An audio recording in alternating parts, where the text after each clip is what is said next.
ਚੜ੍ਹਦੀ ਕਲਾ time TV ਵੇਖ ਰਹੇ ਸਮੂਹ ਦਰਸ਼ਕਾਂ ਦਾ ਅੱਜ ਸ੍ਰੀ ਦਸਮ ਗ੍ਰੰਥ ਉੱਤੇ ਹੋ ਰਹੀ ਇਸ ਵਿਸ਼ੇਸ਼ ਚਰਚਾ ਦੇ ਪ੍ਰੋਗਰਾਮ ਦੇ ਵਿੱਚ ਸਵਾਗਤ ਹੈ। ਅੱਜ ਸਾਡੇ ਇਸ ਮੰਚ ਦੇ ਵਿੱਚ ਸਰਦਾਰ ਇੰਦਰ ਸਿੰਘ ਘੱਗਾ ਜੋ ਇੱਕ ਸਿੱਖ ਵਿਚਾਰਕ ਹਨ, ਸਾਹਿਤਕਾਰ ਹਨ, ਸਿੱਖ ਮਿਸ਼ਨਰੀ ਕਾਲਜਾਂ ਦੇ ਨਾਲ ਵੱਖ-ਵੱਖ ਸਿੱਖ ਮਿਸ਼ਨਰੀ ਕਾਲਜਾਂ ਦੇ ਨਾਲ ਇਹ ਪਿਛਲੇ 35 ਸਾਲਾਂ ਤੋਂ ਜੁੜੇ ਹੋਏ ਹਨ। ਸਾਰਾ ਉਮਰ ਇਹਨਾਂ ਨੇ ਇੱਕ ਪ੍ਰਚਾਰਕ ਦੇ ਤੌਰ ਤੇ ਆਪਣੀ ਸੇਵਾ ਨਿਭਾਈ ਹੈ। ਸਾਡੇ ਸਟੂਡੀਓ ਦੇ ਵਿੱਚ ਉਹ ਅੱਜ ਇਸ ਵਿਸ਼ੇਸ਼ ਚਰਚਾ ਦੇ ਵਿੱਚ ਭਾਗ ਲੈਣ ਲਈ ਆਏ ਹਨ। ਦਰਸ਼ਕਾਂ ਨਾਲ ਫਤਿਹ ਸਾਂਝੀ ਕਰਕੇ ਅਸੀਂ ਪ੍ਰੋਗਰਾਮ ਦਾ ਆਗਾਜ਼ ਕਰਦੇ ਹਾਂ। ਵਾਹਿਗੁਰੂ ਜੀ ਕਾ ਖਾਲਸਾ, ਵਾਹਿਗੁਰੂ ਜੀ ਕੀ ਫਤਿਹ। ਘੱਗਾ ਸਾਹਿਬ, ਦਸਮ ਗ੍ਰੰਥ ਦੇ ਹੱਕ ਦੇ ਵਿੱਚ ਸਰਦਾਰ ਕਸ਼ਮੀਰ ਸਿੰਘ ਜੀ ਨੇ ਜੋ ਪਿਛਲੇ ਸਾਡਾ ਇੱਕ ਪ੍ਰੋਗਰਾਮ ਹੋਇਆ ਸੀ, ਉਹਨਾਂ ਨੇ ਸਬੂਤ ਲੈ ਕੇ ਆਏ ਸਨ। ਤੁਹਾਡਾ ਇਸ ਬਾਰੇ ਕੀ ਵਿਚਾਰ ਹਨ?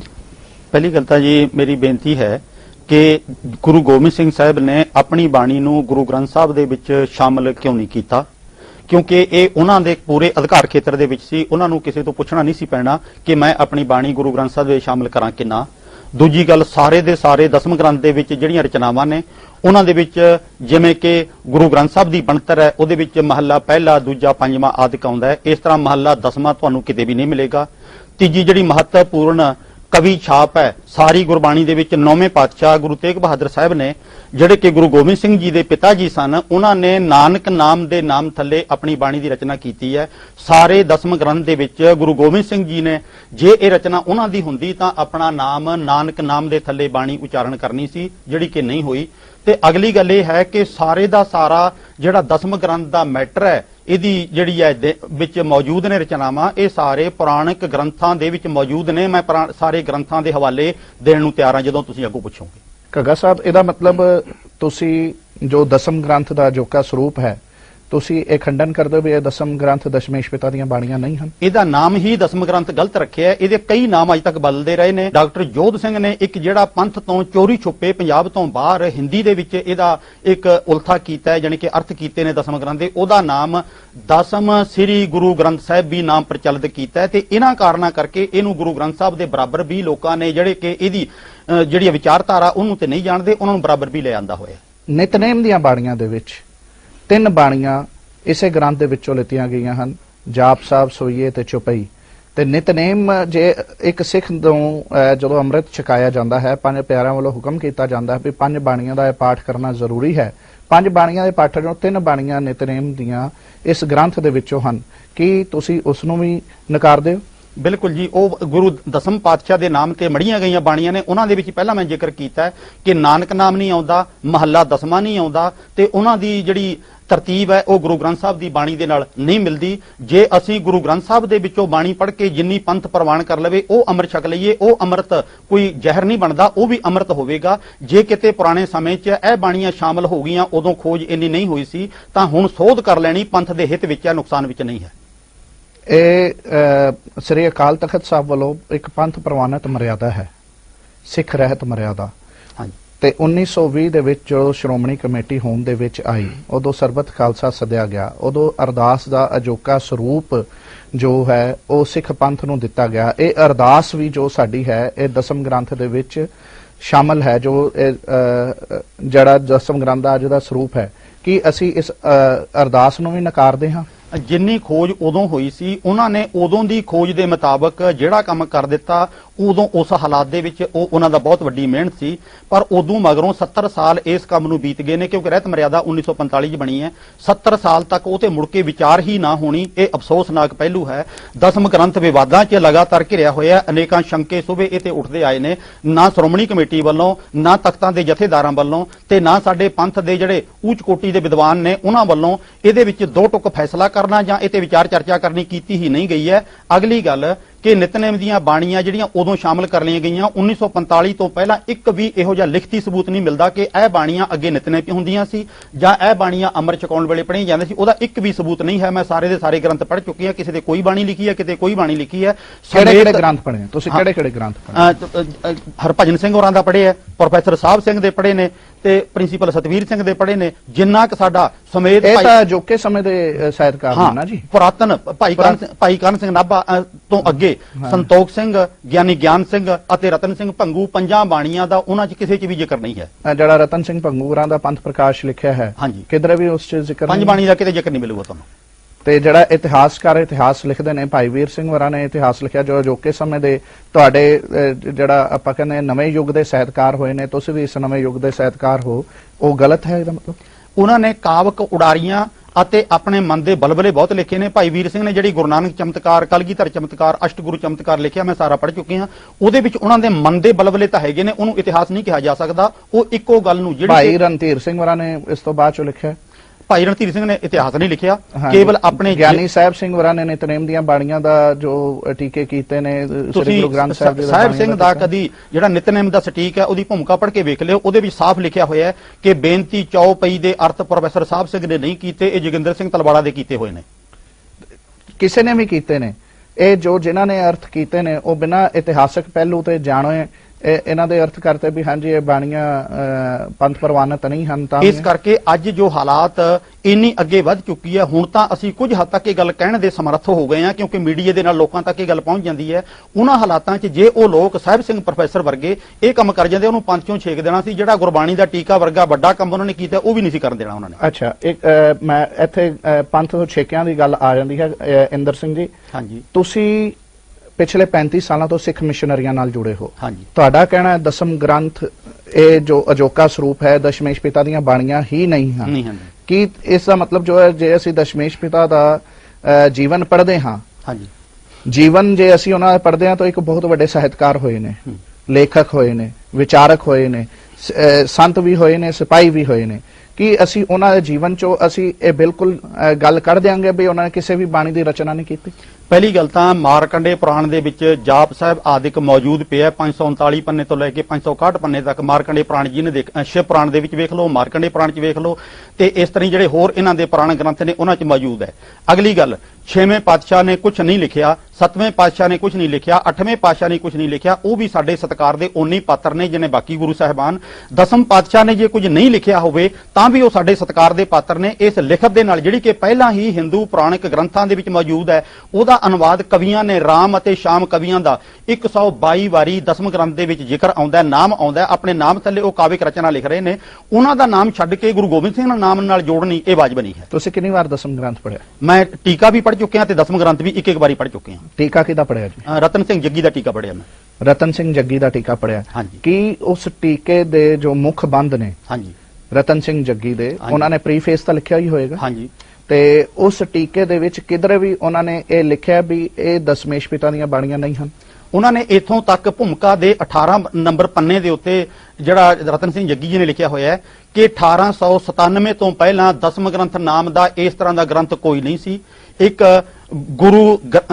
ਜਿਹੜੇ ਗੁਰਮਤ ਗ੍ਰੰਥ ਵਿਚਾਰ ਸਭਾ ਅੰਮ੍ਰਿਤਸਰ ਦੇ ਵਿੱਚ ਗੁਰਮੁਖ ਸਿੰਘ ਨਾਮੀ ਵਿਅਕਤੀ ਨੇ ਇੱਕ ਬਣਾਈ ਸੀ। ਉਹਨੇ ਕੁਝ ਬੀੜਾਂ 10ਮ ਗ੍ਰੰਥ ਦੀਆਂ ਇਕੱਤਰ ਕੀਤੀਆਂ। ਉਹਨਾਂ ਨੇ ਡਾਕਟਰ ਰਤਨ ਸਿੰਘ ਜੱਗੀ ਲਿਖਦੇ ਨੇ ਜਿਨ੍ਹਾਂ ਚੋਂ ਕੋਈ ਵੀ ਪ੍ਰਮਾਣਿਕ ਤੇ ਇਤਿਹਾਸਕ ਬੀੜ ਨਹੀਂ ਸੀ। 32 ਬੀੜਾਂ ਨੂੰ ਚੁਣ ਕੇ ਇਕੱਠਿਆਂ ਕਰਕੇ ਇੱਕ 10ਮ ਗ੍ਰੰਥ ਉਹਨਾਂ ਨੇ ਬਣਾ ਦਿੱਤਾ ਤੇ 1901 ਦੇ ਵਿੱਚ ਭਾਈ ਜਵਾਹਰ ਸਿੰਘ ਕਿਰਪਾਲ ਸਿੰਘ ਨੇ ਇਹਨੂੰ ਛਾਪ ਦਿੱਤਾ। ਉਦੋਂ 1897 ਤੋਂ ਪਹਿਲਾਂ ਹੋਰ ਕੋਈ ਬੀੜ 10ਮ ਗ੍ਰੰਥ ਦੀ ਅੱਜ ਵਾਲੇ ਰੂਪ ਚ ਨਹੀਂ ਸੀ। ਇਸ ਤੋਂ ਤੁਸੀਂ ਭਾਈ ਰਤਨ ਸਿੰਘ ਜੱਗੀ ਦਾ ਟੀਕਾ ਪੜਿਆ। ਹਾਂਜੀ। ਇਸ ਤੋਂ ਇਲਾਵਾ ਤਕਰੀਬਨ 7 ਹੋਰ ਟੀਕੇ ਜਿਹੜੇ ਹਨ ਉਹ ਉਪਲਬਧ ਨੇ, ਸਾਡੇ ਕਿਧਰੋਂ ਵੀ ਮਿਲ ਸਕਦੇ ਨੇ। ਇੰਟਰਨੈਟ ਦੇ ਉੱਤੇ ਹੀ ਘੱਟੋ ਘੱਟ 3 ਟੀਕੇ ਪਏ ਨੇ। ਹਾਂਜੀ। ਤੁਸੀਂ ਉਹ ਕਿਉਂ ਨਹੀਂ ਪੜ੍ਹੇ? ਪਹਿਲੀ ਗੱਲ ਤਾਂ ਇਹ ਹੈ ਕਿ ਮੈਂ ਗੁਰਬਾਣੀ ਚੋਂ ਇਹ ਸਮਝ ਗਿਆ ਕਿ ਜਿਹੜਾ ਸਿੱਖ ਹੈ ਇੱਕ ਨਿਰੰਕਾਰ ਦਾ ਪੁਜਾਰੀ ਹੈ, ਜਦੋਂ ਕਿ ਸਾਰੇ 10ਮ ਗ੍ਰੰਥ ਦੇ ਵਿੱਚ ਜਿਹੜਾ ਮੂਲ ਪਾਠ ਇਹਦਾ ਮੈਂ ਪੜ੍ਹ ਲਿਆ, ਇਹਦੇ ਵਿੱਚ ਇੱਕ ਅਕਾਲ ਪੁਰਖ ਦੀ ਗੱਲ ਨਹੀਂ ਹੈ, ਜਦੋਂ ਕਿ ਮਹਾਕਾਲ ਦੀ ਅਤੇ ਕਾਲ ਦੀ, ਦੇਵੀਆਂ ਦੀ, ਸ਼ਿਵਜੀ ਦੀ ਅਤੇ ਅਵਤਾਰਵਾਦ ਦਾ ਜਿਹੜਾ ਉਭਾਰ ਹੈ ਉਹ ਇਹ ਸਾਰੀ ਗੱਲ ਆ ਰਹੀ ਹੈ। ਨਹੀਂ, ਤੁਸੀਂ ਕਿਵੇਂ ਇਸ ਨਿਰਣੇ ਤੇ ਪਹੁੰਚੇ ਵੀ ਇਹ 10ਮ ਗ੍ਰੰਥ ਦੀਆਂ ਬਾਣੀਆਂ ਹੀ ਹਨ? ਨਹੀਂ ਹਨ। ਉਹਦਾ ਮੂਲ ਪਾਠ ਕਰਕੇ 10ਮ ਗ੍ਰੰਥ ਦਾ ਮੈਨੂੰ ਸਮਝ ਆ ਰਿਹਾ ਹੈ ਵੀ ਇਹਦਾ ਭਾਵ ਅਰਥ ਕੀ ਬਣਦਾ, ਤਾਂ ਇੰਨੇ ਟੀਕੇ ਪੜ੍ਹਨੇ ਮੈਂ ਸਮਝਦਾ ਸਮਾਂ ਅਜਾਈ ਗਵਾਉਣ। ਨਹੀਂ, ਤੁਸੀਂ ਕਿਹੜੀਆਂ ਕਿਤਾਬਾਂ ਦੇ ਰੈਫਰੈਂਸ ਦੇ ਨਾਲ ਜਾਂ ਕਿਹੜੇ ਇਤਿਹਾਸਕ ਪੱਖਾਂ ਦੇ ਨਾਲ ਇਹ ਗੱਲਾਂ ਇਸ ਸਿੱਟੇ ਤੇ ਆ ਰਹੇ ਹੋ ਵੀ ਇਹ ਗੁਰੂ ਗੋਬਿੰਦ ਸਿੰਘ ਸਾਹਿਬ ਦੀਆਂ ਬਾਣੀਆਂ ਨਹੀਂ ਹਨ? ਪਹਿਲੀ ਗੱਲ ਤਾਂ ਮੈਂ ਡਾਕਟਰ ਰਤਨ ਸਿੰਘ ਜੱਗੀ ਨੂੰ ਪਰਸਨਲ ਤੌਰ ਤੇ ਮਿਲ ਕੇ ਇਹ ਗੱਲ ਕੀਤੀ ਹੈ ਤੇ ਉਹਨਾਂ ਨੇ ਮੈਨੂੰ ਆਪ ਦੱਸਿਆ, ਕਹਿੰਦਾ ਮੈਂ ਇਹ ਨਹੀਂ ਕਿਤੇ ਵੀ ਲਿਖਿਆ ਕਿ ਦਸਮ ਪਾਤਸ਼ਾਹ ਦੀ ਬਾਣੀ ਹੈ, ਮੈਂ ਆਪਣੇ ਟੀਕੇ ਦੇ ਵਿੱਚ ਕੇਵਲ ਅੱਖਰੀ ਅਰਥ ਕੀਤੇ ਨੇ। ਅੱਖਰੀ ਅਰਥ ਪੜ੍ਹ ਕੇ ਆਮ ਬੰਦੇ ਨੂੰ ਸਮਝ ਆਉਂਦੀ ਹੈ ਕਿ ਇਹਦਾ ਜਿਹੜਾ ਮੂਲ ਵਿਸ਼ਾ ਹੈ ਦਸਮ ਗ੍ਰੰਥ ਦਾ ਉਹ ਕੀ ਹੈ, ਅਕਾਲ ਪੁਰਖ ਹੈ ਜਾਂ ਦੇਵੀ ਦੇਵਤੇ ਨੇ, ਸਾਨੂੰ ਆਮ ਬੰਦਿਆਂ ਨੂੰ ਸਮਝ ਆਉਂਦੀ ਹੈ। ਬਾਕੀ ਜਿੰਨੀਆਂ ਕਿ ਪ੍ਰਚਲਿਤ ਵਿਦਵਾਨਾਂ ਦੀਆਂ ਕਿਤਾਬਾਂ ਨੇ ਉਹ ਮੈਂ ਵੱਧ ਤੋਂ ਵੱਧ ਪੜ੍ਹਨ ਦਾ ਯਤਨ ਕੀਤਾ। ਇਹ ਤਾਂ ਦੁਨੀਆ ਦੇ ਵਿੱਚ ਕੋਈ ਵੀ ਇਹੋ ਜਿਹਾ ਵਿਦਵਾਨ ਦਾਵਾ ਨਹੀਂ ਕਰ ਸਕਦਾ ਕਿ ਮੈਂ ਇੱਕ ਇੱਕ ਕਿਤਾਬ ਸਾਰਿਆਂ ਦੀ ਪੜ੍ਹ ਲਈ ਹੈ। ਹਾਂ, ਮੂਲ ਆਈਡੀਆ ਮੈਂ ਤੁਹਾਨੂੰ ਪਹਿਲਾਂ ਦੱਸਿਆ ਕਿ ਮੂਲ ਪਾਠ ਕਰਕੇ ਦਸਮ ਗ੍ਰੰਥ ਦਾ ਮੈਨੂੰ ਇਹਦੀਆਂ ਭਾਵਨਾਵਾਂ ਦਾ ਪਤਾ ਲੱਗ ਗਿਆ ਤੇ ਉਸ ਤੋਂ ਬਾਅਦ ਮੈਂ ਹਿੰਦੂਆਂ ਦੇ ਜਿਹੜੇ ਗ੍ਰੰਥ ਨੇ ਪੁਰਾਣਿਕ ਉਹਨਾਂ ਨੂੰ ਵੀ ਪੜ੍ਹ ਲਿਆ, ਮੇਰੇ ਕੋਲੇ ਮੌਜੂਦ ਪਏ ਨੇ ਤੇ ਉਹਨਾਂ ਦੇ ਵਿੱਚ ਸਾਰੀਆਂ ਰਚਨਾਵਾਂ ਪਹਿਲਾਂ ਹੀ ਮੌਜੂਦ ਨੇ। 52 ਕਵੀਆਂ ਦਾ ਰਾਮ ਅਤੇ ਸ਼ਾਮ ਦਾ ਇਹ ਅਨੁਵਾਦ ਕੀਤਾ ਹੋਇਆ ਹੋਰਨਾਂ ਗ੍ਰੰਥਾਂ ਦੇ ਵਿੱਚੋਂ ਸਾਰਾ ਦਸਮ ਗ੍ਰੰਥ ਹੈ। ਤੁਸੀਂ ਕਹਿ ਰਹੇ ਹੋ ਇਹ ਹਿੰਦੂ ਪੁਰਾਣਿਕ ਕਥਾਵਾਂ ਨੇ, ਹਿੰਦੂ ਪੁਰਾਣਿਕ ਜਿਹੜੇ ਉਹਨਾਂ ਦੇ ਹਿੰਦੂਆਂ ਦੇ ਜਿਹੜੇ ਗ੍ਰੰਥ ਨੇ ਉਹਨਾਂ ਦੇ ਵਿੱਚ ਇਹ ਹੈਗਾ ਸੀ। ਕਿਹੜੇ ਕਿਹੜੇ ਗ੍ਰੰਥ ਨੇ ਉਹਦੇ ਜੀ? ਮਾਰਕੰਡੇ ਪੁਰਾਣ ਤੁਸੀਂ ਪੜ੍ਹਿਆ ਜੀ? ਜੀ ਹਾਂ, ਮੇਰੇ ਕੋਲ ਮੌਜੂਦ ਹੈ। ਅੱਛਾ ਜੀ। ਸ਼ਿਵ ਪੁਰਾਣ, ਵਿਸ਼ਨੂੰ ਪੁਰਾਣ, ਉਸ ਚ ਡਿਕਟੋ ਇਹੀ ਸੇਮ ਬਾਣੀਆਂ ਪੜੀਆਂ ਨੇ? ਉਹਦੇ ਚ ਖੁੱਲਾ ਅਨੁਵਾਦ ਹੈ ਕਿਉਂਕਿ ਉਹ ਹੈ ਸੰਸਕ੍ਰਿਤ ਦੇ ਵਿੱਚ, ਅੱਖਰ ਅਨੁਵਾਦ ਨਹੀਂ ਹੈ, ਖੁੱਲਾ ਅਨੁਵਾਦ। ਜਿਵੇਂ ਨਹੀਂ, ਜੋ ਜਾਪ ਸਾਹਿਬ ਦੀ ਵਰਡਿੰਗ ਹੈ ਬਿਲਕੁਲ ਸੇਮ ਉਹੀ ਵਰਡਿੰਗ ਹੈ, ਬਿਲਕੁਲ 539 ਪੰਨੇ ਤੇ ਸ਼ਿਵ ਜੋ ਪੁਰਾਣ ਅਕਾਲ ਉਸਤਤ ਦੀ ਵਰਡਿੰਗ ਹੈ ਸੇਮ ਉਹੀ ਵਰਡਿੰਗ ਹੈ। ਬਿਲਕੁਲ ਅਕਾਲ ਉਸਤਤ ਬਾਰੇ ਤਾਂ ਭਾਈ ਕਾਨ ਸਿੰਘ ਨਾਭਾ ਨੇ ਸਾਫ ਕਹਿਤਾ, ਸੁੱਖਾ ਸਿੰਘ ਦੀ ਹੈ ਜਿਹੜੇ ਪੜਨਾ ਵਾਲੇ ਦੀ ਰਚਨਾ ਹੈ, ਮਹਾਨ ਕੋਸ਼ ਦੇ ਵਿੱਚ ਮੌਜੂਦ ਹੈ ਜੀ। ਸਾਡੇ ਨਾਲ ਦੂਸਰੇ ਸਟੂਡੀਓ ਦੇ ਵਿੱਚ panthik.org ਦੇ ਸੀਨੀਅਰ ਐਡੀਟਰ ਸਰਦਾਰ ਰਤਿੰਦਰ ਸਿੰਘ ਹਾਜ਼ਰ ਹਨ। ਸਰਦਾਰ ਰਤਿੰਦਰ ਸਿੰਘ ਜੀ, ਤੁਸੀਂ ਹੁਣੇ ਸਰਦਾਰ ਇੰਦਰ ਸਿੰਘ ਘੱਗਾ ਦੀਆਂ ਜੋ ਗੱਲਾਂ ਬਾਤਾਂ ਨੇ ਉਹ ਸੁਣੀਆਂ ਨੇ, ਕੀ ਤੁਸੀਂ ਉਹਨਾਂ ਗੱਲਾਂ ਜੋ ਇਹਨਾਂ ਨੇ ਦਸੀਆਂ ਹਨ ਉਹਨਾਂ ਨਾਲ ਸਹਿਮਤ ਹੋ? ਮੈਂ ਹੈਰਾਨ ਹਾਂ ਕਿ ਘੱਗਾ ਸਾਹਿਬ ਵਰਗੇ ਬਜ਼ੁਰਗ ਇਤਨੀ ਇਹਨਾਂ ਦੀ ਉਮਰ ਹੋ ਗਈ ਇਸ ਕਿਸਮ ਦੀਆਂ ਗੱਲਾਂ ਕਰ ਰਹੇ ਨੇ। ਪਹਿਲੀ ਗੱਲ ਤਾਂ ਇਹ ਹੈ ਕਿ ਘੱਗਾ ਸਾਹਿਬ ਨੇ ਨਿਸ਼ਚਿਤ ਤੌਰ ਤੇ ਕਦੀ ਨਾ ਕਦੀ ਮਿਸ਼ਨਰੀ ਕਾਲਜ 'ਚ ਰਹੇ ਆ। ਮੈਂ ਵੀ ਮਿਸ਼ਨਰੀ ਕਾਲਜ ਕਾਫੀ ਲੰਬਾ ਸਮਾਂ ਗੁਜ਼ਾਰਿਆ, ਅੰਮ੍ਰਿਤ ਜ਼ਰੂਰ ਛਕਿਆ ਹੋਇਆ। ਕਿ ਅੱਜ ਘੱਗਾ ਸਾਹਿਬ ਉਹ ਆਪਣੇ ਕਕਾਰ ਉਹ ਅੰਮ੍ਰਿਤ ਗੁਰੂ ਨੂੰ ਤੇ ਪੰਥ ਨੂੰ ਵਾਪਸ ਕਰਨ ਲਈ ਤਿਆਰ ਹਨ ਕਿ ਭਾਈ ਉਹ ਗਲਤ ਅੰਮ੍ਰਿਤ ਛਕਾਤਾ ਸੀ ਤੇ ਕਿਰਪਾ ਕਰੋ ਮੈਂ ਆਪਣਾ ਦੂਜਾ ਜਿਹੜਾ ਅੰਮ੍ਰਿਤ ਮੈਂ ਹੁਣ ਜੋ ਸੋਚਦਾ ਉਹ ਤਿਆਰ ਕਰਕੇ ਮੈਂ ਆਪਣਾ ਵੱਖਰਾ ਛਕ ਲਾਂ। ਦੂਸਰਾ ਪੱਖ ਸਿਰਫ ਤੇ ਸਿਰਫ ਭਾਈ ਕਾਨ ਸਿੰਘ ਨਾਭਾ ਜਾਂ ਭਾਈ ਮਹਿਤਾਬ ਸਿੰਘ, ਸੁੱਖਾ ਸਿੰਘ, ਭਾਈ ਮਨੀ ਸਿੰਘ ਦੇ ਸਮੇਂ ਦਾ ਸਰਬੱਤ ਖਾਲਸਾ ਹੀ ਨਹੀਂ, ਇੱਕ ਸੋਧਕ ਕਮੇਟੀ 1892 ਤੋਂ 1897 ਤੱਕ ਕੰਮ ਕਰਦੀ ਹੈ। ਭਾਈ ਮੰਨਾ ਸਿੰਘ ਹਕੀਮ ਦੀ ਅਗਵਾਈ ਹੇਠ 33 ਹਸਤਲਿਖਤ ਸਰੂਪ ਦਸ਼ਮ ਗ੍ਰੰਥੀਆਂ ਪ੍ਰਾਚੀਨ ਪੀੜਾ ਉਹਨਾਂ ਨੇ ਇਕੱਠੀਆਂ ਕੀਤੀਆਂ। ਉਹਨਾਂ ਤੋਂ ਲੱਗਾ ਮਾਤਰਾ ਦੀ ਸੋਧ ਕਰਕੇ ਦਸ਼ਮ ਪਾਤਸ਼ਾਹ ਦੀ ਬਾਣੀ ਦਾ ਗ੍ਰੰਥ ਫਾਈਨਲ ਉਸਨੂੰ ਸ਼ੇਪ ਨੂੰ ਤਿਆਰ ਕੀਤਾ, ਜਿਸ ਦਾ ਜ਼ਿਕਰ ਪੰਨੂ ਸਾਹਿਬ ਨੇ ਉਹਨੇ ਘੱਗਾ ਜੀ ਨੇ ਕੀਤਾ ਹੈ ਰਤਨ ਸਿੰਘ ਜੱਗੀ ਦੇ ਟੀਕੇ ਦੇ ਰੈਫਰੈਂਸ। ਉਸ ਤੋਂ ਬਾਅਦ ਸ਼੍ਰੋਮਣੀ ਗੁਰਦੁਆਰਾ ਪ੍ਰਬੰਧਕ ਕਮੇਟੀ ਦੇ ਰਿਸਰਚ ਸਕਾਲਰ ਭਾਈ ਰਣਧੀਰ ਸਿੰਘ ਜੀ ਨੇ 1952 ਚ ਇੱਕ ਰਿਪੋਰਟ ਸ਼੍ਰੋਮਣੀ ਕਮੇਟੀ ਅੱਗੇ ਪੇਸ਼ ਕੀਤੀ, ਜਿਸ ਦਾ ਸਿਰਲੇਖ ਹੈ, ਰਿਪੋਰਟ ਮੇਰੇ ਕੋਲ ਮੌਜੂਦ ਹੈ, ਸ਼੍ਰੀ ਗੁਰੂ ਗੋਬਿੰਦ ਸਿੰਘ ਜੀ ਦੀ ਸ਼ਬਦ ਮੂਰਤ 10ਵੇਂ ਪਾਤਸ਼ਾਹ ਦੇ ਗ੍ਰੰਥ ਦਾ ਇਤਿਹਾਸ।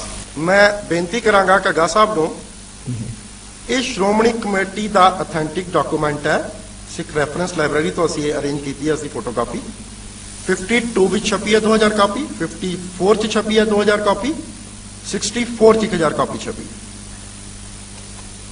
ਇਹ ਕੀ ਹੈ ਜੀ ਰਿਪੋਰਟ ਦੇ ਵਿੱਚ ਵਾਲਾ ਮਸਲਾ ਭਾਈ ਰਣਧੀਰ ਸਿੰਘ ਜੀ ਨੇ ਇਸ ਰਿਪੋਰਟ 'ਚ ਬਹੁਤ ਸਪਸ਼ਟ ਕਰ ਦਿੱਤਾ ਹੈ ਕਿ ਰਾਮ ਤੇ ਸ਼ਾਮ ਕਵੀ ਦੇ ਜਿਹੜੇ ਸਿਰਲੇਖ ਨੇ ਗੁਰੂ ਸਾਹਿਬ ਨੇ ਆਪ ਆਪਣੇ ਨਾਮ ਵਰਤੇ। ਦੂਸਰੀ ਗੱਲ ਰਹੀ ਮਾਈਥੋਲੋਜੀਕਲ ਰੈਫਰੈਂਸਿਸ, ਦਸ਼ਮ ਗ੍ਰੰਥ ਤੋਂ ਕਿਤੇ ਵੱਧ ਮਾਈਥੋਲੋਜੀਕਲ ਰੈਫਰੈਂਸ ਸ੍ਰੀ ਗੁਰੂ ਗ੍ਰੰਥ ਸਾਹਿਬ ਦੀ ਬਾਣੀ 'ਚ ਮੌਜੂਦ ਹੈ। ਜਿਸ ਮੈਥੋਡੋਲੋਜੀ ਦੇ ਨਾਲ ਅੱਜ ਇਹ ਦਸ਼ਮ ਗ੍ਰੰਥ ਦੇ ਅਰਥ ਕਰ ਰਹੇ ਨੇ, ਜਿਸ ਵਿਆਖਿਆ ਪ੍ਰਣਾਲੀ ਦੇ ਨਾਲ ਅੱਜ ਇਹ ਦਸ਼ਮ ਗ੍ਰੰਥ ਨੂੰ ਪੜ੍ਹ ਰਹੇ ਨੇ, ਕੱਲ ਨੂੰ ਮਾਫ ਕਰਨਾ ਇਸੇ ਵਿਆਖਿਆ ਪ੍ਰਣਾਲੀ ਔਰ ਇਸੇ ਮੈਥੋਡੋਲੋਜੀ ਔਰ ਇਸੇ ਤਰਕ ਵਿਧੀ ਨਾਲ ਜੇ ਗੁਰੂ ਗ੍ਰੰਥ ਸਾਹਿਬ ਨੂੰ ਪੜ੍ਹਨਗੇ ਤੇ ਇਸੇ ਤਰੀਕੇ ਨਾਲ ਗੁਰੂ ਗ੍ਰੰਥ ਸਾਹਿਬ ਨੂੰ ਮਾਈਥੋਲੋਜੀਕਲ ਗ੍ਰੰਥ ਕਹਿ ਕੇ ਉਹਦਾ ਖੰਡਨ ਸ਼ੁਰੂ ਕਰ ਦੇਣਗੇ। ਪਰ ਇੱਥੇ ਇਹਨਾਂ ਨੇ ਇੱਕ ਵਿਚਾਰ ਸਟਾਰਟਿੰਗ ਦੇ ਵਿੱਚ ਕਹੀ ਸੀ ਵੀ ਦਸ਼ਮੇਸ਼ ਪਿਤਾ ਨੇ ਕਿਧਰੇ ਵੀ ਹਾਂਜੀ ਨਾਨਕ ਸ਼ਬਦ ਦੀ ਵਰਤੋਂ ਨਹੀਂ ਕੀਤੀ, ਜਿਵੇਂ ਸ੍ਰੀ ਗੁਰੂ ਗ੍ਰੰਥ ਸਾਹਿਬ ਦੇ ਵਿੱਚ ਪਹਿਲੇ ਜਿਹੜੇ 6 ਗੁਰੂ ਹੋਏ ਨੇ ਜਿਨ੍ਹਾਂ ਦੀ ਬਾਣੀ ਦਰਜ ਹੈ ਸ੍ਰੀ ਗੁਰੂ ਗ੍ਰੰਥ ਸਾਹਿਬ ਦੇ ਵਿੱਚ, ਉਹਨਾਂ ਨੇ ਨਾਨਕ ਸਿਰਲੇਖ ਹੇਠ ਆਪਣੀਆਂ ਬਾਣੀਆਂ ਸਾਰੀਆਂ ਦਰਜ ਹੋਈਆਂ ਹਨ। ਮੈਂ ਦੱਸਦਾ ਇਸ ਦਾ ਵੀ ਜਵਾਬ। ਦਸ਼ਮ ਪਾਤਸ਼ਾਹ ਤੋਂ ਪਹਿਲਾਂ ਜਿਤਨੇ ਗੁਰੂ ਸਾਹਿਬਾਨ ਹੋਏ ਹਨ ਉਹਨਾਂ ਚੋਂ ਕਿਸੇ ਦੇ ਵੀ ਨਾਮ ਨਾਲ ਸਿੰਘ ਲਫ਼ਜ਼ ਨਹੀਂ ਆਉਂਦਾ। ਕੀ ਹੁਣ ਅੱਜ ਅਸੀਂ ਸਾਰੇ ਆਪਣੇ ਨਾਮ ਨਾਲ ਸਿੰਘ ਲਫ਼ਜ਼ ਲਗਾਉਣਾ ਬੰਦ ਕਰ ਦਿਆਂਗੇ? ਗੁਰੂ ਦਸ਼ਮੇਸ਼ ਜੀ ਨੇ ਬਖਸ਼ਿਸ਼ ਕੀਤੀ ਹੈ ਸਿੰਘ ਸਾਨੂੰ ਲਫ਼ਜ਼ ਦੀ, ਕੌਰ ਲਫ਼ਜ਼ ਦੀ। ਗੁਰੂ ਗੋਬਿੰਦ ਸਿੰਘ ਪਾਤਸ਼ਾਹ ਨੇ ਦਸ਼ਮ ਗ੍ਰੰਥ 'ਚ ਥਾਂ ਥਾਂ ਤੇ ਮਹਿਲਾ ਸ਼ਬਦ ਦੀ ਥਾਂ ਤੇ ਪਾਤਸ਼ਾਹੀ ਸ਼ਬਦ ਯੂਜ਼ ਕੀਤਾ ਹੈ ਔਰ ਇੱਥੇ ਕਲੀਅਰ ਅੰਕਿਤ ਹੈ ਪਾਤਸ਼ਾਹੀ 10ਵੀਂ। ਪਾਤਸ਼ਾਹੀ 10ਵੀਂ ਸਿਰਲੇਖ ਤਬਦੀਲੀਆਂ ਗੁਰੂ ਸਾਹਿਬ ਨੇ ਲਿਆਂਦੀਆਂ। ਕੌਮ ਦੀ ਮਾਰਸ਼ੈਲਿਟੀ ਨੂੰ ਇੱਕ ਮਹਿਲ ਦੇ ਕੰਗੂਰੇ ਤੇ ਸੋਨਾ ਮੜਿਆ। ਹੁਣ ਤੁਸੀਂ ਕਹੋ ਜੀ ਕਿ ਇਹ ਸੋਨਾ ਨੀਹਾਂ 'ਚ ਕਿਉਂ ਨਹੀਂ ਹੈਗਾ ਤੇ ਕੰਗੂਰੇ ਤੇ ਸੋਨਾ ਕਿਉਂ ਮੜ ਦਿੱਤਾ? ਇਹ ਨਹੀਂ ਗੱਲ ਹੈਗੀ ਹੈ। ਮਸਲਾ ਇਹ ਹੈ ਕਿ ਮੈਂ ਤੁਹਾਨੂੰ ਇੱਕ ਰੈਫਰੈਂਸ ਦਿੱਤਾ, ਪਾਤਸ਼ਾਹੀ 10 ਸ਼ਬਦ ਗੁਰੂ ਸਾਹਿਬ ਨੇ ਵਰਤਿਆ। ਦੂਸਰੀ ਗੱਲ ਮਾਈਥੋਲੋਜੀਕਲ ਰੈਫਰੈਂਸਿਸ ਦੀ ਗੱਲ। ਹਰ ਬਾਣੀ ਦੀ ਸ਼ੁਰੂਆਤ ਦਸ਼ਮ ਗ੍ਰੰਥ 'ਚ ਪਹਿਲਾ ਸਿਰਲੇਖ ਹੀ ਇੱਕ ਓੰਕਾਰ ਸ਼੍ਰੀ ਵਾਹਿਗੁਰੂ ਜੀ ਕੀ ਫਤਿਹ।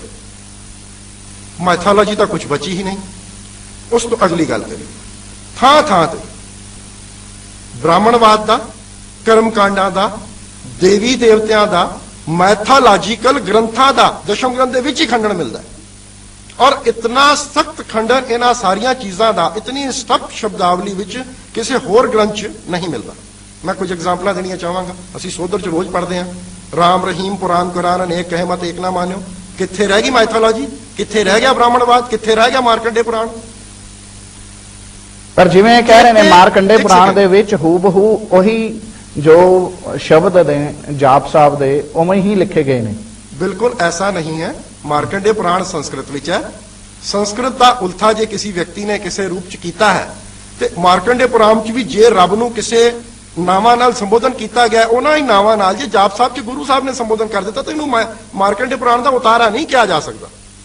ਕੱਲ ਨੂੰ ਤੇ ਤੁਸੀਂ ਕਹੋ ਜੀ ਗੁਰੂ ਗ੍ਰੰਥ ਸਾਹਿਬ ਦੇ ਇਹ ਜਿਹੜੇ ਮਾਈਥੋਲੋਜੀਕਲ ਨੇਮਸ ਆਏ ਨੇ, ਮਨਮੋਹਨ, ਮਧੂਸੂਦਨ, ਮਾਧੋ, ਮੁਰਾਰ, ਇਹ ਸਾਰੇ ਜੀ ਮਾਈਥੋਲੋਜੀਕਲ ਗ੍ਰੰਥਾਂ 'ਚੋਂ ਆਏ ਨੇ ਤੇ ਇਸ ਕਰਕੇ ਇਹ ਉਹਨਾਂ ਦਾ ਹੀ ਉਤਾਰਾ ਹੈ।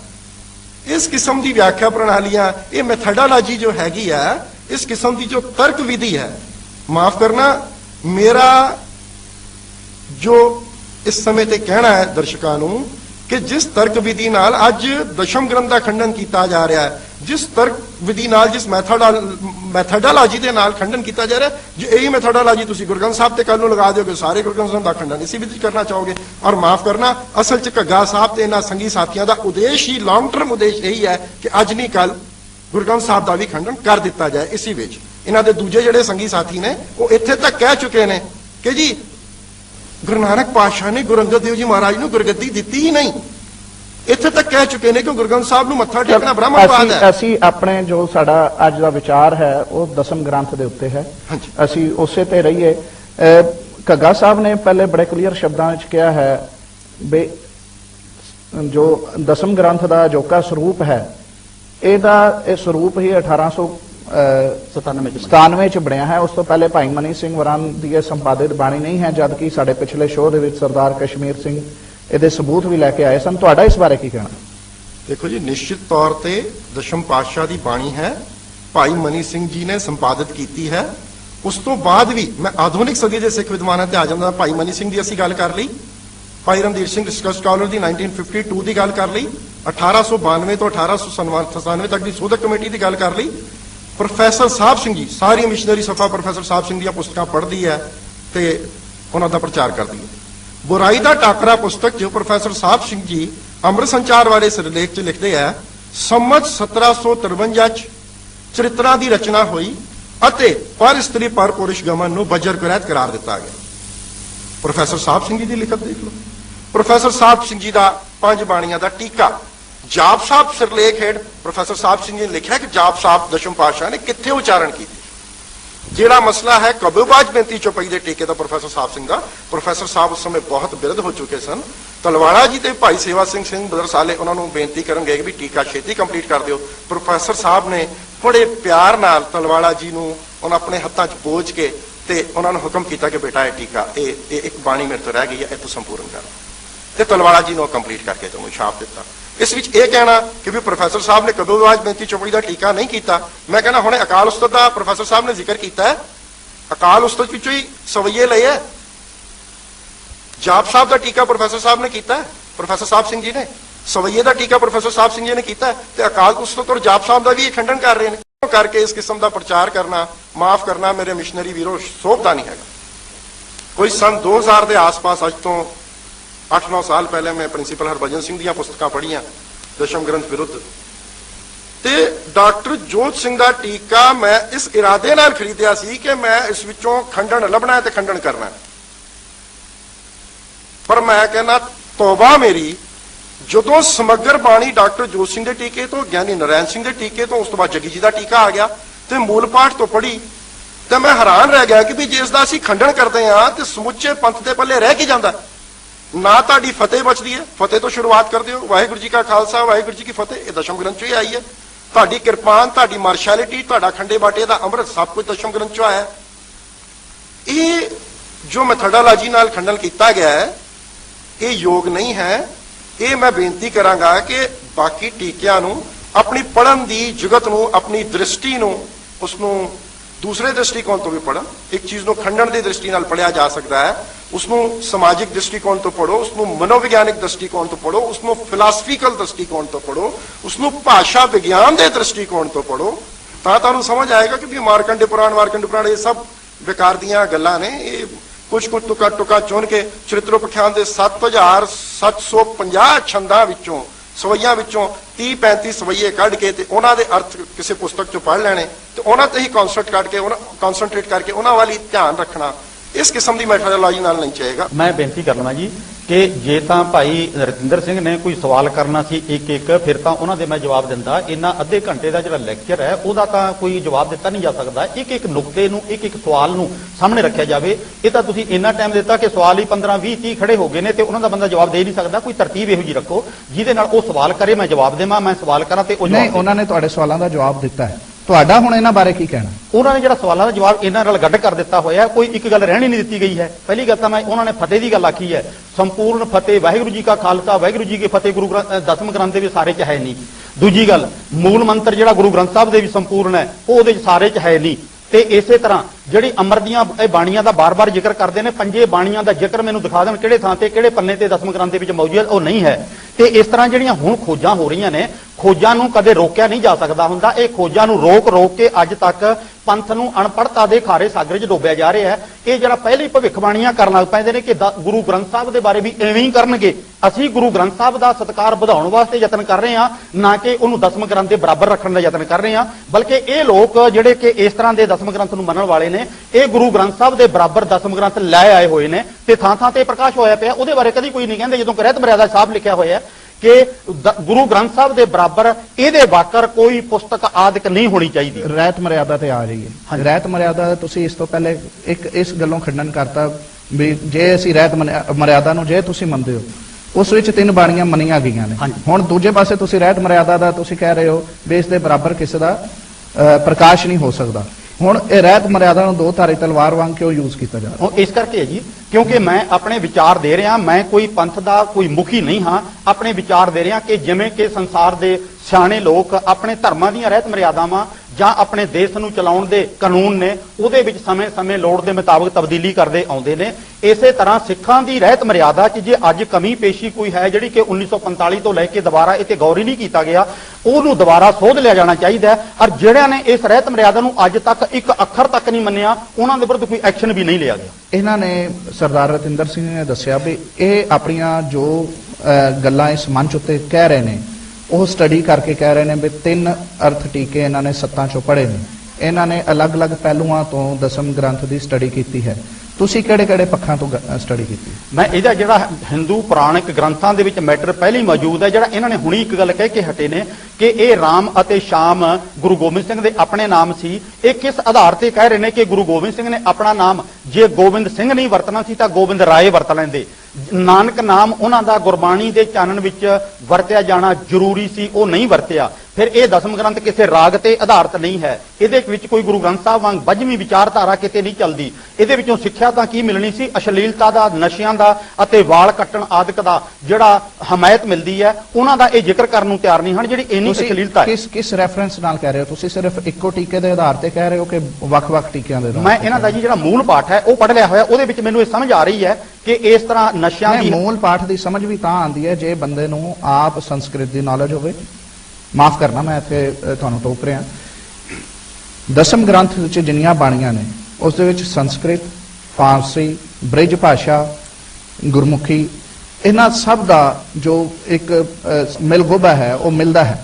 ਤੁਸੀਂ ਕਿਸ ਆਧਾਰ ਤੇ ਇਹਨਾਂ ਦਾ ਆਪਣੇ ਆਪ ਇਹ ਸੋਚ ਲਿਆ ਬਿਨਾ ਹੋਰ ਟੀਕਿਆਂ ਨੂੰ ਪੜਿਆ ਜਾਂ ਬਿਨਾ ਭਾਸ਼ਾ ਵਿਗਿਆਨ ਨੂੰ ਪੜਿਆ ਇਹ ਜੋ ਗ੍ਰੰਥ ਦੇ ਵਿੱਚ ਇਸ ਗ੍ਰੰਥ ਦੇ ਵਿੱਚ ਜੋ ਬਾਣੀਆਂ ਹਨ ਉਹ ਇਹ ਅਸ਼ਲੀਲਤਾ ਜਾਂ ਹੋਰ ਜਿਹੜੀਆਂ ਸਮਾਜਿਕ ਕੁਰੀਤੀਆਂ ਉਹਦਾ ਪ੍ਰਚਾਰ ਕਰਦੇ ਨੇ? ਪਹਿਲੀ ਗੱਲ ਤਾਂ ਇਹ ਹੈ ਕਿ ਸਿੱਧਮ ਸਿੱਧਾ ਦਸਮ ਗ੍ਰੰਥ ਸੰਸਕ੍ਰਿਤ ਦੇ ਵਿੱਚ ਨਹੀਂ ਹੈ, ਇਹ ਹੈ ਕੇਵਲ ਤੇ ਕੇਵਲ ਬ੍ਰਿਜ ਭਾਸ਼ਾ ਦੇ ਵਿੱਚ, ਤੇ ਕਈਆਂ ਥਾਵਾਂ ਤੇ ਪੂਰੀ ਤਰ੍ਹਾਂ ਸਮਝ ਆਉਂਦੀ ਹੈ ਤੇ ਕਿਤੇ ਕਿਤੇ ਕੋਈ ਅਰਥਾਂ ਵਾਲਾ ਟੀਕਾ ਵੇਖਣਾ ਪੈ ਜਾਂਦਾ। ਨਹੀਂ ਤਾਂ ਜਿਹੜੇ ਬੰਦੇ ਦਾ ਲੰਮਾ ਅਭਿਆਸ ਹੋਵੇ, ਮੈਂ 35-40 ਸਾਲਾਂ ਤੋਂ ਇਸ ਪਾਸੇ ਲੱਗਿਆ ਹੋਇਆ ਧਰਮ ਦੇ ਵਿਸ਼ੇ ਤਰ੍ਹਾਂ ਦੇ ਇੱਕ ਸ਼ਬਦ ਆਉਂਦਾ ਹੈ ਦਸਵੇਂ ਸ਼ਵੇਤਾ ਦਾ ਸ਼੍ਰੋਮਣੀ ਕਮੇਟੀ ਵੱਲੋਂ ਨਿਤਨੇਮ ਦੇ ਜੋ ਗੁਟਕੇ ਹਨ ਉਸ ਦੇ ਵਿੱਚ ਵੀ ਆਉਂਦਾ ਹੈ, ਜਿਸ 'ਚ ਇੱਕ ਸ਼ਬਦ ਹੈ ਜੋ ਸ਼ਬਦ ਹਜ਼ਾਰੇ ਪਾਤਸ਼ਾਹੀ 10ਵੀਂ ਦੇ ਵਿੱਚ ਹੈ, ਹਾਲ ਮੁਰੀਦਾਂ ਦਾ ਮਿੱਤਰ ਪਿਆਰੇ ਨੂੰ ਕਹਿਣਾ। ਇਹ ਮਾਫ ਕਰਨਾ, ਇਹ ਬ੍ਰਿਜ ਭਾਸ਼ਾ ਨਹੀਂ ਹੈ, ਇਹ ਪੰਜਾਬੀ ਸਰਲ ਪੰਜਾਬੀ ਭਾਸ਼ਾ ਜਿਸ ਨੂੰ ਅਸੀਂ ਕਹਿ ਸਕੀਏ ਵੀ ਆਮ ਬੰਦੇ ਨੂੰ ਸਮਝ ਆਉਣ ਵਾਲੀ ਹੈ। ਤੁਸੀਂ ਕਹਿ ਰਹੇ ਹੋ ਸਾਰਾ ਦਾ ਸਾਰਾ ਬ੍ਰਿਜ ਭਾਸ਼ਾ ਦੇ ਮੈਂ ਸਾਰਾ ਨਹੀਂ ਕਿਹਾ ਜੀ, ਤਰ੍ਹਾਂ ਦੀਆਂ ਭਾਸ਼ਾਵਾਂ ਉਹਦੇ ਵਿੱਚ ਮੌਜੂਦ ਨੇ।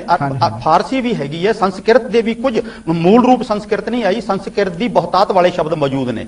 ਇਸੇ ਤਰ੍ਹਾਂ ਪੰਜਾਬੀ ਦੇ ਬਹੁਤਾਤ ਵਾਲੇ ਸ਼ਬਦ ਵੀ ਮੌਜੂਦ ਨੇ। ਜਿਹੜੇ ਬੰਦੇ ਨੇ ਲੰਮੇ ਸਮੇਂ ਤੱਕ ਇਸ ਪਾਸੇ ਕੰਮ ਕੀਤਾ ਹੈ, ਅਧਿਐਨ ਕੀਤਾ ਹੈ, ਉਹਨੂੰ ਇਹ ਸਮਝ ਆਉਂਦੇ ਨੇ। ਮੈਂ ਪਹਿਲਾਂ ਵੀ ਬੇਨਤੀ ਕੀਤੀ ਸੀ, ਰਾਮ ਅਤੇ ਸ਼ਾਮ ਕਵੀ ਦਾ 122 ਵਾਰੀ ਕਵੀ ਦੇ ਤੌਰ ਤੇ ਦਸਮ ਗ੍ਰੰਥ ਦੇ ਵਿੱਚ ਨਾਮ ਆਉਂਦਾ ਹੈ। ਉਸ ਨਾਮ ਨੂੰ ਛੱਡ ਕੇ ਉਹ ਜਿਹੜਾ ਰਾਮ ਅਤੇ ਸ਼ਾਮ ਹੈ ਉਹਨੂੰ ਗੁਰੂ ਗੋਬਿੰਦ ਸਿੰਘ ਦੇ ਨਾਲ ਕਿਉਂ ਜੋੜਿਆ ਜਾ ਰਿਹਾ? ਮੈਂ ਘੱਗਾ ਸਾਹਿਬ ਇੱਥੇ ਸਵਾਲ ਮੇਰਾ ਹੋਰ ਸੀ, ਮੈਂ ਇਹ ਪੁੱਛ ਰਿਹਾ ਵੀ ਤੁਸੀਂ ਕਿਸ ਬੇਸ ਉੱਤੇ ਤੁਸੀਂ ਰਿਸਰਚ ਕੀਤੀ ਹੈ? ਕਿਸੇ ਨਾ ਕਿਸੇ ਭਾਸ਼ਾ ਨੂੰ ਆਧਾਰ ਬਣਾਇਆ ਜਾਂਦਾ, ਤੁਸੀਂ ਉਸ ਦੀ ਨੌਲੇਜ ਲਿੱਤੀ ਜਾਂ ਕਿਸੇ ਟੀਕਿਆਂ ਦੇ? ਤੁਸੀਂ ਇੱਕੋ ਟੀਕਾ ਪੜਿਆ ਹੈ ਰਤਨ ਸਿੰਘ ਜੱਗੀ ਦਾ, ਉਸ ਤੋਂ ਇਲਾਵਾ 7 ਹੋਰ ਨੇ ਟੀਕੇ, 6 ਹੋਰ ਟੀਕੇ ਨੇ, ਉਹਨਾਂ ਚੋਂ ਕਿਹਨਾਂ ਦੀ ਤੁਸੀਂ ਸਟੱਡੀ ਕੀਤੀ ਹੈ ਜਿਸ ਦੇ ਨਾਲ ਜਿਸ ਨੂੰ ਤੁਸੀਂ ਚੰਗੀ ਤਰ੍ਹਾਂ ਪੜ੍ਹ ਕੇ ਸਮਝ ਕੇ ਇਸ ਨਿਰਣੇ ਤੇ ਪਹੁੰਚੇ ਹੋ ਵੀ ਇਹ ਦਸਮ ਪਿਤਾ ਦੀਆਂ ਬਾਣੀਆਂ ਨਹੀਂ ਹਨ? ਜਿਹੜੇ ਹੋਰ ਵਿਦਵਾਨਾਂ ਨੇ ਦਸਮ ਗ੍ਰੰਥ ਦੇ ਉੱਤੇ ਕਿਤਾਬਾਂ ਲਿਖੀਆਂ ਨੇ, ਸ਼ਾਇਦ ਮੈਂ ਪਹਿਲਾਂ ਤੁਹਾਡੇ ਕੋਲੇ ਜ਼ਿਕਰ ਕੀਤਾ ਹੋਵੇ ਕਿ ਸਰਦਾਰ ਗੁਰਬਖਸ਼ ਸਿੰਘ ਕਾਲਾ ਅਫਗਾਨਾ, ਗਿਆਨੀ ਭਾਗ ਸਿੰਘ, ਭਾਈ ਜਸਵਿੰਦਰ ਸਿੰਘ ਜੀ ਦੁਬਈ ਵਾਲੇ, ਰਤਨ ਸਿੰਘ ਜੱਗੀ, ਇਸ ਤਰ੍ਹਾਂ ਜਿਹੜੇ ਵਿਦਵਾਨਾਂ ਨੇ ਇਸ ਵਿਸ਼ੇ ਤੇ ਕੰਮ ਕੀਤਾ ਹੈ ਉਹਨਾਂ ਦੀਆਂ ਕਿਤਾਬਾਂ ਮੈਂ ਸਾਰੀਆਂ ਪੜ੍ਹੀਆਂ ਨੇ ਤੇ ਜਿਹੜਾ ਦਸਮ ਗ੍ਰੰਥ ਦਾ ਟੀਕਾ ਇੱਕੋ ਹੀ ਪੜ੍ਹਿਆ ਤੇ ਦਸਮ ਗ੍ਰੰਥ ਦਾ ਮੂਲ ਪਾਠ ਮੈਂ ਆਪ ਕੀਤਾ। ਇਹ ਜਿਨ੍ਹਾਂ ਨੇ ਕਿਤਾਬਾਂ ਲਿਖੀਆਂ ਨੇ, ਹਾਂਜੀ, ਇਹਨਾਂ ਚੋਂ 3 ਲੇਖਕ ਐਸੇ ਨੇ ਜੋ ਅਕਾਲ ਤਖਤ ਸਾਹਿਬ ਵੱਲੋਂ ਜਿਨ੍ਹਾਂ ਨੂੰ ਸਜ਼ਾ ਲੱਗ ਚੁੱਕੀ ਹੈ, ਪੰਥ ਚੋਂ ਛੇਕਿਆ ਵੀ ਗਿਆ ਤੇ ਜਿਨ੍ਹਾਂ ਨੇ ਬਾਅਦ ਚੋਂ ਮਾਫੀ ਮੰਗ ਕੇ ਕਿਤਾਬਾਂ ਵਾਪਸ ਵੀ ਲਿੱਤੀਆਂ ਨੇ। ਕਾਲਾ ਅਫਗਾਨਾ ਨੂੰ ਜਿਨ੍ਹਾਂ ਕਾਰਨਾਂ ਕਰਕੇ ਸਜ਼ਾ ਦਿੱਤੀ ਗਈ ਹੈ, ਦਸਮ ਗ੍ਰੰਥ ਦੇ ਵਿੱਚੋਂ ਇੱਕ ਵੀ ਪੰਕਤੀ ਉਹਨਾਂ ਦੀ ਉੱਥੇ ਦਰਜ ਨਹੀਂ ਕੀਤੀ ਗਈ ਕਿ ਤੁਸੀਂ ਦਸਮ ਗ੍ਰੰਥ ਦੇ ਵਿਰੁੱਧ ਚੱਲੇ ਹੋ, ਇਸ ਕਰਕੇ ਤੁਹਾਨੂੰ ਸਜ਼ਾ ਦਿੱਤੀ ਜਾ ਰਹੀ ਹੈ।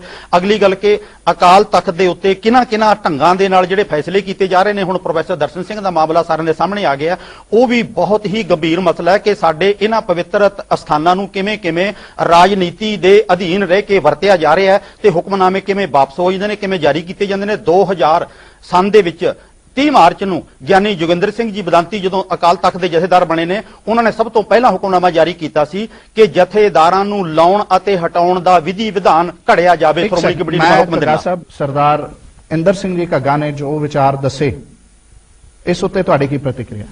ਮੈਂ ਘੱਗਾ ਸਾਹਿਬ ਨੂੰ ਬੇਨਤੀ ਕਰਨੀ ਚਾਹਾਂਗਾ ਵੱਖ-ਵੱਖ ਦ੍ਰਿਸ਼ਟੀਕੋਣਾਂ ਤੋਂ ਹੋਰ ਅਧਿਐਨ ਕਰਨ, ਕਿਉਂਕਿ ਮੈਂ ਆਪ ਜੀ ਨੂੰ ਪਹਿਲਾਂ ਵੀ ਕਿਹਾ ਕਿ ਮੈਂ ਜਦੋਂ ਦਸ਼ਮ ਤੇ ਅਧਿਐਨ ਆਰੰਭ ਕੀਤਾ ਸੀ ਤੇ ਡਾਕਟਰ ਜੋਤ ਸਿੰਘ ਦਾ ਟੀਕਾ ਇਸੇ ਰਾਜ ਨਾਲ ਖਰੀਦਿਆ ਸੀ ਕਿ ਇਸ ਦਾ ਚੰਗੀ ਤਰ੍ਹਾਂ ਖੰਡਨ ਕਰਨਾ ਹੈ।